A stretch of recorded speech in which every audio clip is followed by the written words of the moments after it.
public speaking. So I learned to raise my voice when I'm talking to a crowd. I don't like using the mic because the speaker's in the wrong place. The speaker should be up above all the heads so that it pokes out above everybody, but it isn't. My question is, in between the year 2000 and this year, there's been an 88.7% increase in inflation.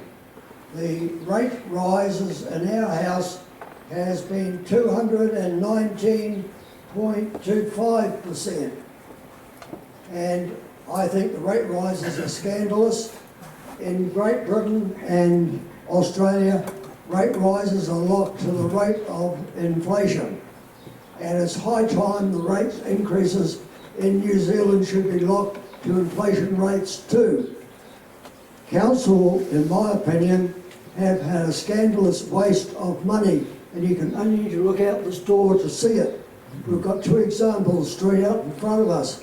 The oval here, the car park, is now just a concrete pad which is not used, and we have this Taj Mahal building through here. And what a waste of money. And in front of... And the question is... How are they going to manage the rates? How are they going to manage the rates?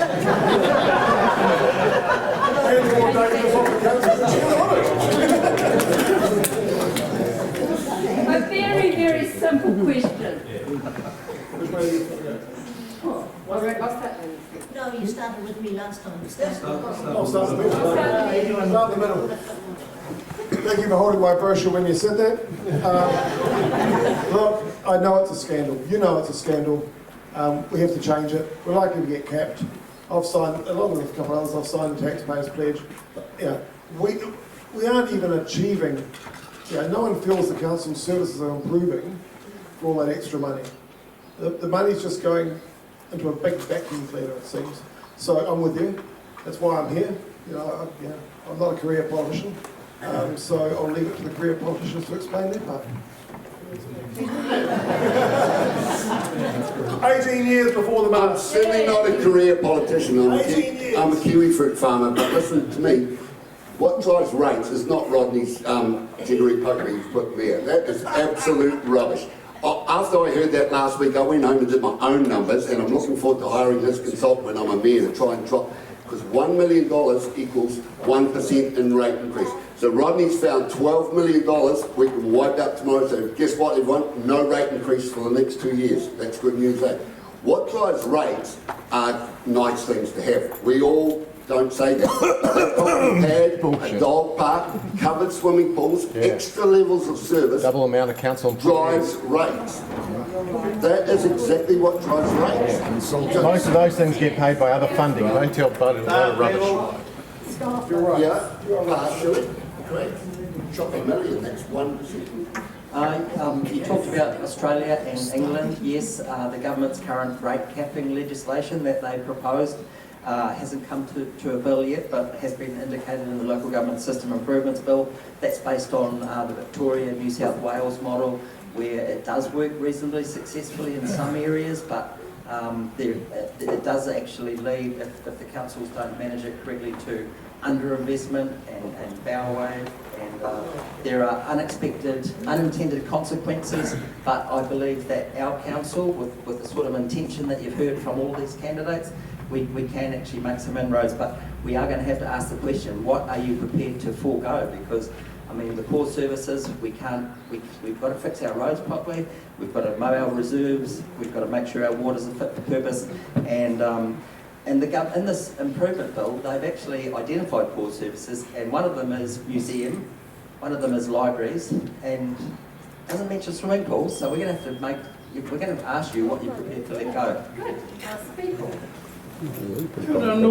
I didn't major in finance, but I understand unders and overs, and I think this issue is around where we've underinvested resources and where we manage that.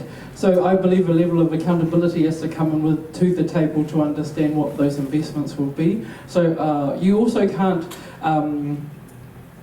with the national debt structure and where things are going and the cost of living, you can't guarantee that rates can be kept at the rate that they are. They never are. I just think it's about managing what services you buy, what services you build, and what services you bust. Thank you.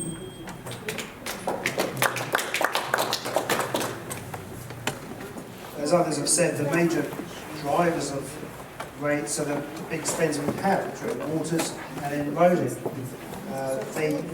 The level of inflation for those is not measured by CPI. There's a local government cost increase index and building supplies and that sort of thing. Some of those inflation rates are very high. Cost of building a bridge, for example, went up 37%, and so in just a year or two.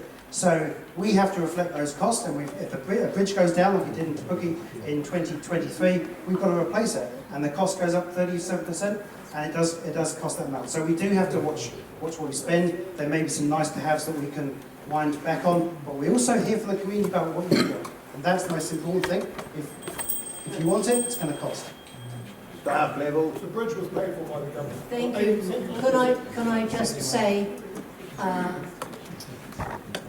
Can I just say, that the costs have gone up, and I would be livid if we move, because we're in candidate mode now, we're not in decision making, and it would be very, very wrong if we go to a consultant at this stage in order to prepare for a new CEO.